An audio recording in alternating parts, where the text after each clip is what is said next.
Bon après-midi tout le monde, bienvenue à notre présentation aujourd'hui. Mon nom est Gabriel Colasodo, je suis gestionnaire de l'éducation et des services aux patients. Aujourd'hui, notre présentation sera sur les médicaments génériques au Canada. Pour ceux qui nous suivent, dans notre infolettre, on a publié l'information qu'on va recevoir aujourd'hui. On a aussi un infofoyette, une publication sur notre site web qui donne beaucoup des informations de où cette présentation est basée. Alors, aujourd'hui, c'est l'opportunité de revoir toute cette information et aussi demander vos questions à la pharmacienne qui est ici. Alors, avant de commencer, j'aimerais juste vous remercier nos partenaires de l'industrie. Alors, merci à Apotex, Amgen, Binding Site, Bristol Myers Squibb, Dr. Reddy's, Janssen, Takeda et Sanofi Genzyme. Pour ceux qui ne le savent pas, tous nos webinaires sont enregistrés. Alors, pour trouver ces enregistrements, vous allez sur YouTube, alors sur le site web youtube.com ou même sur votre téléphone intelligent ou votre tablette, sur l'application YouTube. Dans la barre de recherche, vous mettez Myeloma Canada ou Myeloma Canada et vous pouvez peser sur le bouton rouge subscribe pour être membre de notre chaîne et aussi sur la petite cloche qui va vous donner des notifications chaque fois qu'on met une nouvelle vidéo sur notre chaîne YouTube. On peut aussi avoir accès à ces enregistrements de notre site web, alors myelome.ca, on clique sur ressources et après sur vidéo éducatif. Quand on a commencé, j'ai parlé un peu des publications éducatives. C'est là aussi où on peut trouver les publications éducatives. Alors, la feuillette sur les médicaments génériques au Canada est disponible là.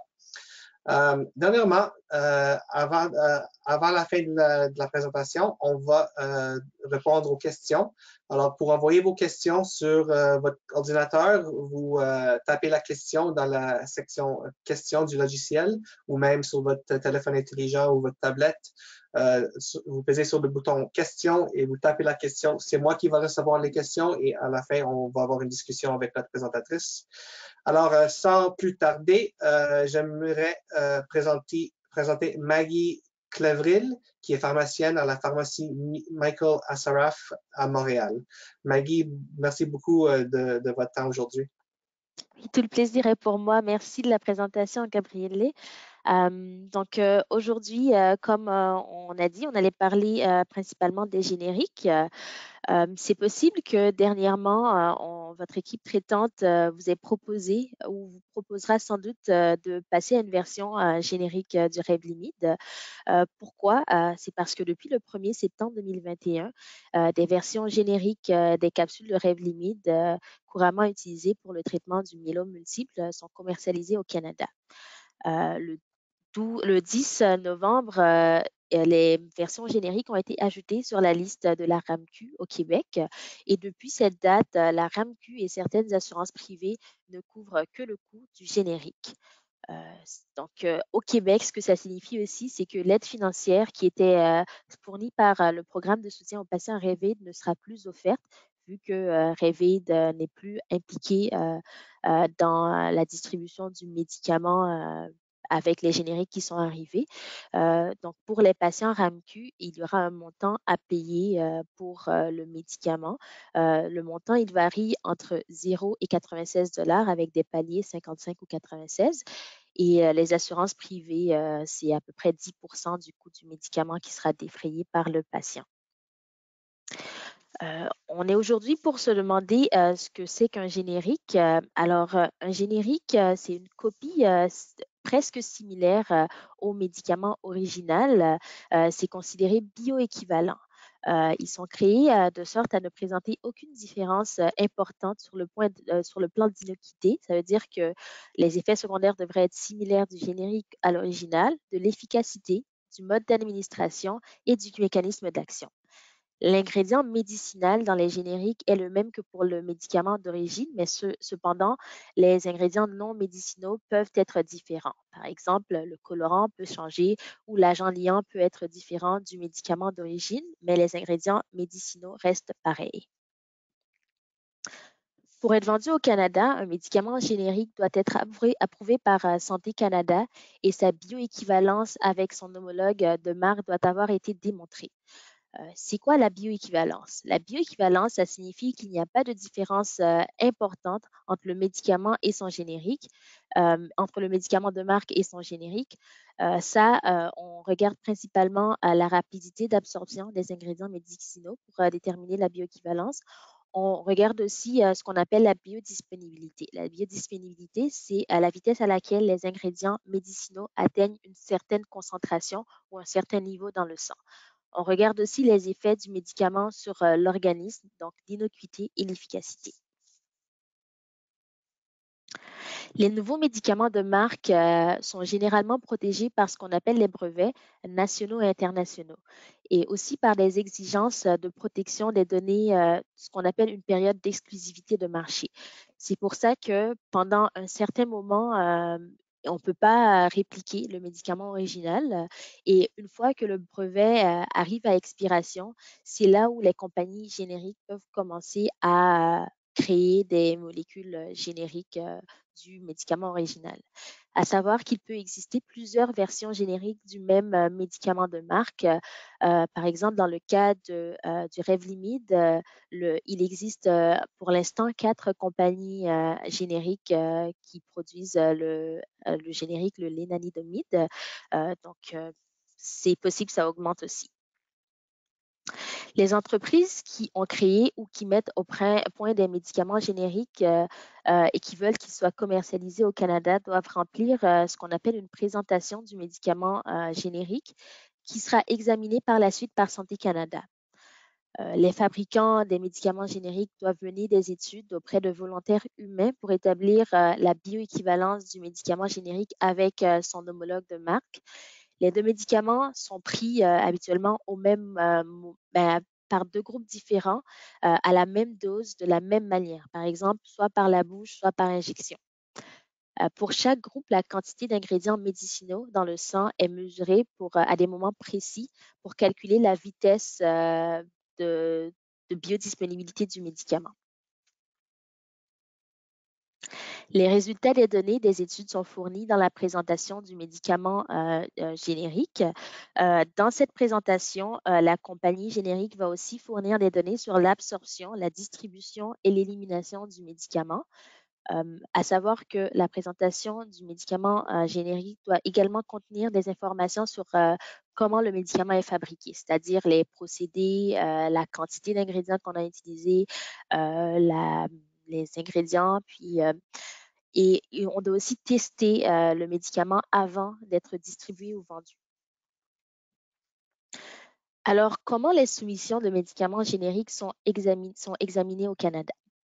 Une compagnie qui veut que son médicament soit commercialisé doit présenter sa présentation du médicament générique à ce qu'on appelle la Direction générale des produits de santé et des aliments ou la DGPSA.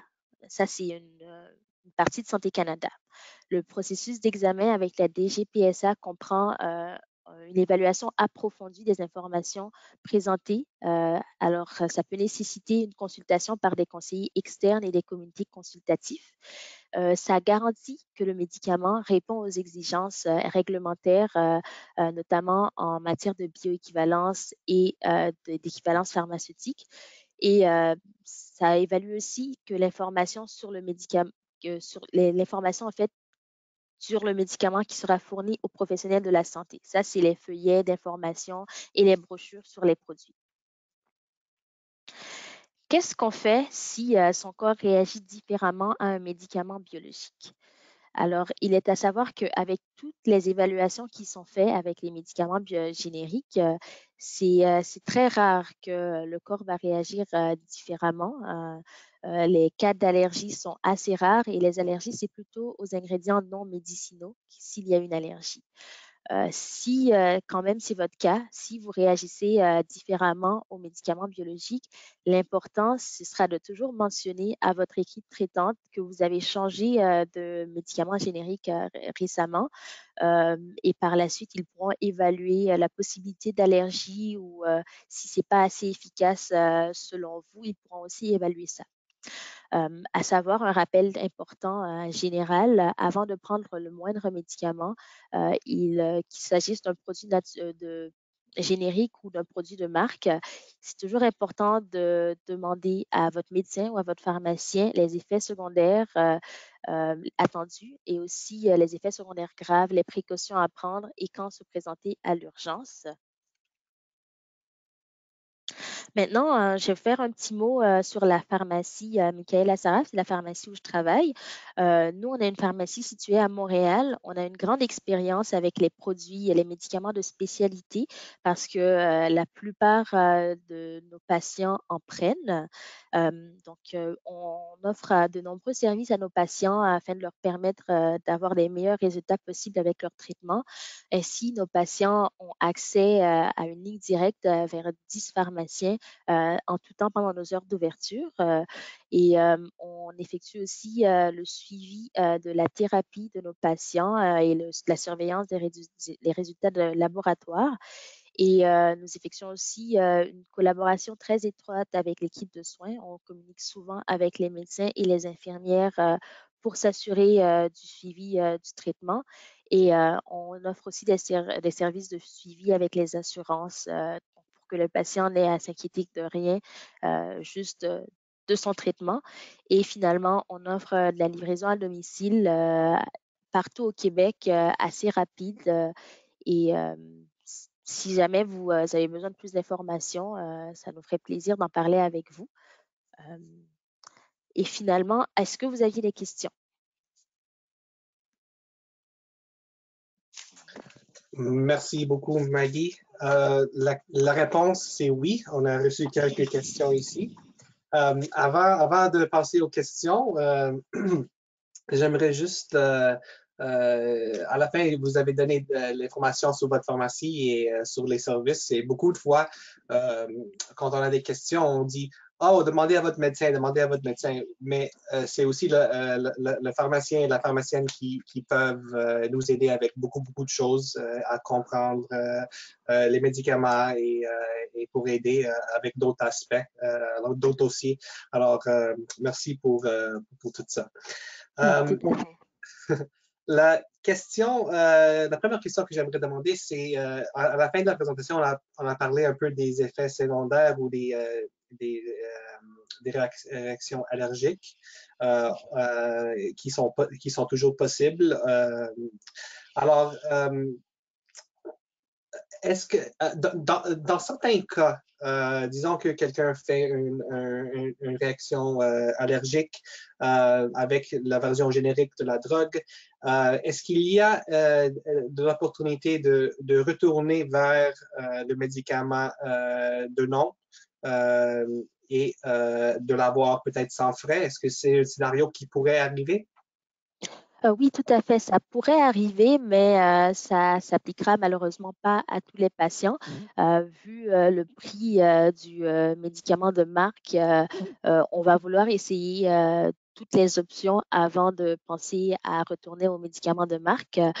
Comme j'ai dit dans la présentation, il y a 4 versions génériques qui existent. On peut penser à un scénario où le médecin va vouloir essayer un autre générique et si ça marche vraiment pas, dans ce cas-là, évidemment, l'option à ce que le médicament Revlimid soit toujours couvert, c'est une option qui peut être envisagée et c'est toujours inscrit sur la liste de médicaments, donc ce sera couvert presque sans frais. Il y a toujours l'aide financière qui sera pas possible, mais c'est possible que le médicament soit couvert quand même. OK, merci beaucoup. Et alors, il y a 4 versions qui sont disponibles au Québec, c'est ça?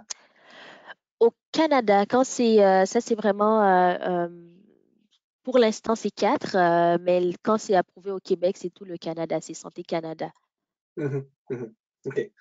Alors, Oui, mais OK. Ça se peut que des provinces, ils ont des différentes génériques disponibles dépendant de la province.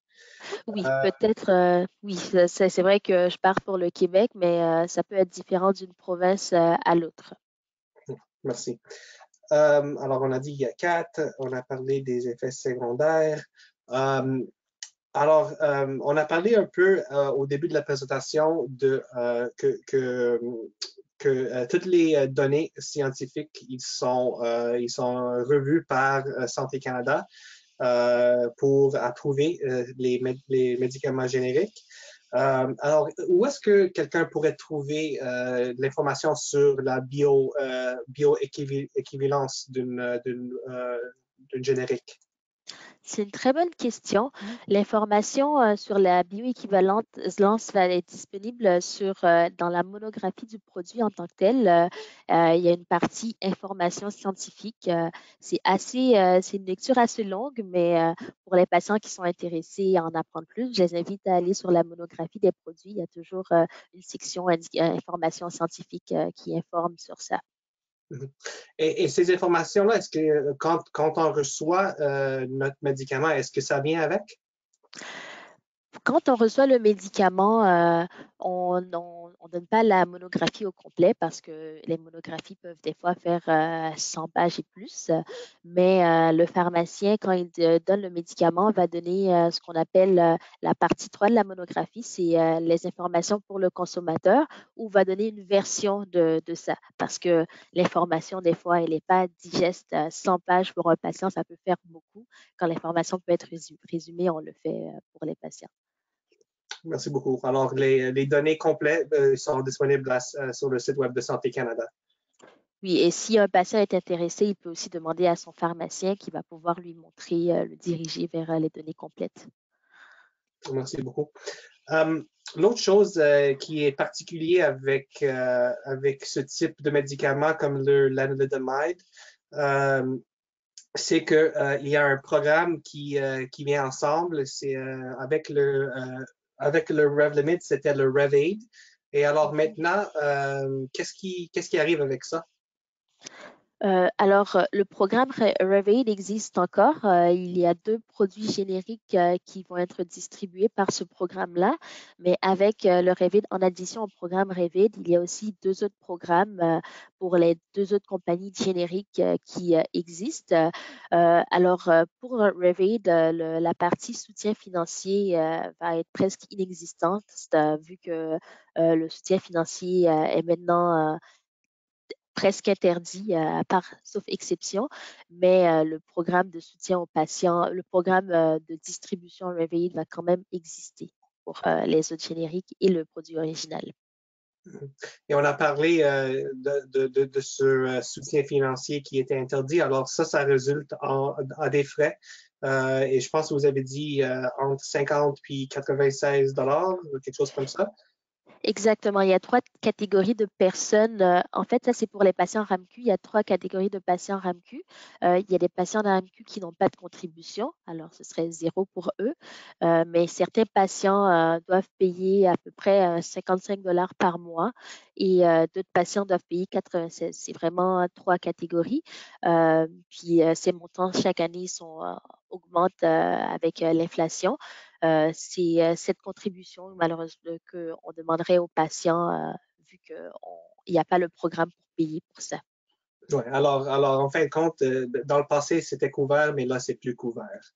Alors, c'est pour ça que. Exactement. Et ça, c'est quelque chose que c'est vrai au Québec et c'est possible que c'est pas vrai dans d'autres provinces.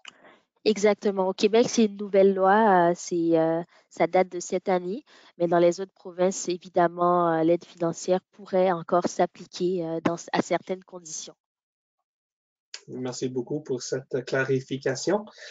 Euh, je pense que j'ai peut-être une autre question à demander ici, encore avec les effets secondaires. Alors, on a dit que ça peut être un type de réaction allergique. Est-ce qu'on peut peut-être parler un peu plus de quelle sorte de symptômes on peut avoir? Les réactions auxquelles on pourrait s'attendre, ce serait c'est des allergies à ce qu'on appelle les excipients, donc les ingrédients non médicinaux du médicament. Par exemple, ça peut être c'est plus pour les patients qui sont susceptibles à des allergies en général. Ça pourrait être des rash sur la peau, euh, des vomissements, vraiment tout ce qui c'est très grand, allergie, mais tout ce qui n'est pas, qui a un effet secondaire qui n'est pas attendu du médicament, ça pourrait se classifier comme ça. OK. Alors, merci beaucoup. Je pense que c'est... ah oui, juste une autre question. Euh, à propos encore des effets secondaires, est-ce que il y a des facteurs de risque pour avoir ces réactions? Les facteurs de risque pour des réactions allergiques, ça c'est si un patient eu dans le passé plusieurs réactions allergiques ou est allergique à plusieurs ingrédients non médicinaux. Ça pourrait être un facteur de risque, mais vraiment ça ne s'applique pas à la majorité des patients parce que euh, il y a beaucoup de médicaments génériques déjà sur le marché et la plupart de nos patients en prennent déjà de façon courante, qu'il s'agisse par exemple de ibuprofène, c'est un générique du Advil. Alors, ça peut exister des réactions, mais c'est dans les cas rares. Merci beaucoup. Et avec ça, les questions sont terminées. Alors, j'aimerais juste vous souhaiter une bonne fin de journée et merci encore pour avoir pris le temps de nous informer. Ça fait plaisir, je vous remercie beaucoup.